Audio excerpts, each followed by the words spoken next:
Kita tidak benar-benar hidup sendiri. Setiap hari kita menjalin hubungan dengan orang lain, keluarga, sahabat, bahkan orang asing. Tahukah Anda, sebagai makhluk sosial, ajaran Buddha memberikan kita panduan yang sangat berharga tentang bagaimana kita seharusnya hidup berdampingan dengan penuh welas asih. Bersama Bhikkhu Medacito, mari kita gali nilai-nilai Buddhis yang menuntun kita dalam menjalin hubungan dengan sesama. Jangan lewatkan karena ini membawa kedamaian dalam keseharian Anda. Tahukah Anda? Selamat siang semuanya, Sotihontu Namo Buddhaya. Salam sejahtera untuk kita semua. Kita sebagai makhluk sosial tentu membutuhkan pertolongan dan bantuan dari orang lain. Di samping itu, kita juga patut menjadi makhluk sosial yang bisa bermanfaat untuk orang lain. Keberadaan kita sebagai manusia sebisa mungkin tidak hanya untuk kepentingan kita, tapi juga memberikan dampak positif dan juga manfaat untuk sesama. Salah satu kualitas yang membuat diri kita punya nilai dan menjadi orang yang bermanfaat di masyarakat adalah kualitas murah hati yang suka memberi, suka berdana, dan suka berbagi kepada yang lain. Berdana artinya kita mengulurkan tangan kita, memiliki tangan yang terbuka untuk berbagi kepada yang lain. Entah itu berbagi materi, berbagi nasihat, berbagi senyuman, menguatkan yang lain. Kita bisa melakukan itu untuk menjadikan diri kita sebagai makhluk sosial yang bermanfaat. Dalam berdana, Sang Buddha mengajarkan kepada kita tentang waktu yang tepat untuk berdana. Karena waktu yang tepat ini tentu akan mempengaruhi dampak dari dana yang kita berikan. Manfaat dari berdana tidak diukur dari seberapa banyak kita memberikan dana kita kepada yang lain, tapi adalah dari waktu dan juga ketulusan hati ketika kita melakukan berdana tersebut. Di dalam salah satu sutta, di dalam Kala Dana Sutta Anguttara Nikaya, Sang Buddha menyebutkan tentang waktu yang tepat untuk berdana atau berdana di waktu yang sesuai. Yang pertama adalah berdana kepada para tamu. Agantukasa danang tenti. Jadi berdana kepada tamu yang datang ke rumah kita. Kalau ada tamu yang berkunjung ke rumah kita, entah itu karena urusan usaha atau urusan pribadi yang lainnya, kita sepatutnya memberikan satu persembahan, memberikan dana, bisa dalam bentuk keramahan, menyambut mereka, memberikan tempat yang layak untuk mereka yang datang, dan juga bisa menyediakan minuman ataupun makanan.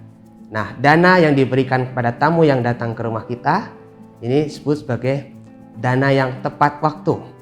Ketika ada tamu datang ke rumah kita, kita berbagi, kita memberikan bantuan, menyediakan pelayanan yang bagus. Nah, ini disebut sebagai dana yang tepat waktu. Kemudian yang kedua adalah Gamikasa danang deti. Memberi kepada orang yang sedang melakukan perjalanan. Suatu contoh misalnya ada saudara kita atau teman kita ingin melakukan bepergian ke suatu daerah atau mungkin ke beda negara. Kan yang sering terjadi, kita sering meminta jangan lupa ya oleh-olehnya. Tapi sebenarnya ekspresi ini ekspresi yang kurang begitu bagus. Kalau yang lebih bagus lagi adalah ketika ada saudara kita, ada teman kita yang ingin bepergian jauh, kita bisa berbagi, dalam arti memberikan bantuan yang bisa kita lakukan untuk bekal perjalanan mereka. Atau ketika misalnya ada orang lain sedang menempuh perjalanan jauh dan kita tahu bahwa mereka membutuhkan bantuan, nah kita bisa membantu hal yang bisa kita lakukan, entah itu memberikannya minuman, memberikan makanan, atau mungkin memberitahu arah yang baik dalam melakukan perjalanan. Kemudian yang ketiga adalah Gila nasa danang deti. Memberi atau berdana kepada orang yang sakit. orang yang sakit adalah orang yang perlu kita kasihani. Kita bisa berdana, baik itu materi yang kita punya untuk meringankan mungkin beban biaya pengobatan orang tersebut, atau kita juga bisa berdana dalam bentuk yang lain. Tenaga misalnya, kita bisa membantu untuk merawatnya atau memberikan satu pelayanan semangat yang membuat orang tersebut menjadi lebih bahagia, lebih bersemangat di dalam menghadapi penyakitnya. Kita bisa melakukan dana kepada orang yang sedang sakit, dan dana ini tentu akan memberikan manfaat. Bukan tentang seberapa besar kita memberikan materi yang kita punya kepada orang tersebut, tapi adalah karena dia memang membutuhkan bantuan kita.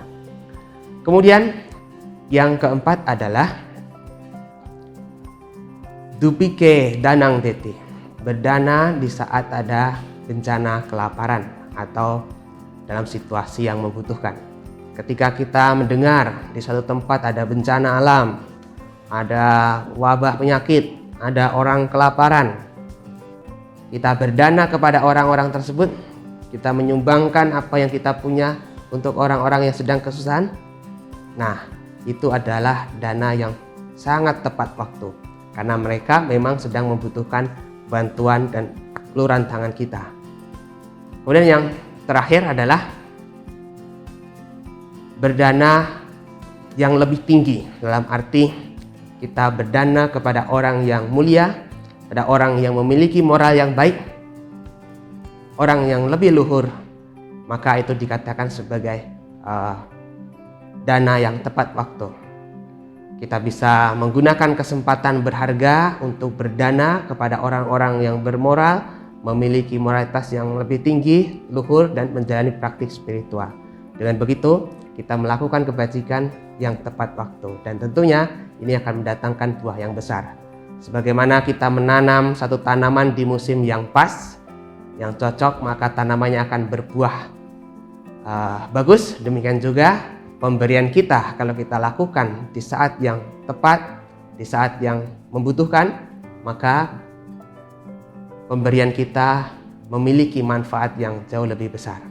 Maka dari itu, Bapak Ibu Saudara, kita bisa menjadi orang yang bermanfaat di sosial, di masyarakat, dengan cara kita berdana di waktu yang sesuai seperti tadi yang telah diuraikan. Kalau kita bisa menjadi seperti itu, maka keberadaan kita tidak hanya berguna untuk diri kita sendiri, tapi juga bermanfaat untuk yang lainnya. Uraian singkat ini semoga bisa memberikan manfaat, memberikan pencerahan, sehingga kita bisa menjadi manusia yang lebih baik, menjadi manusia yang bermanfaat untuk sesama. Sekian, Sotihotu Namo Buddhaya.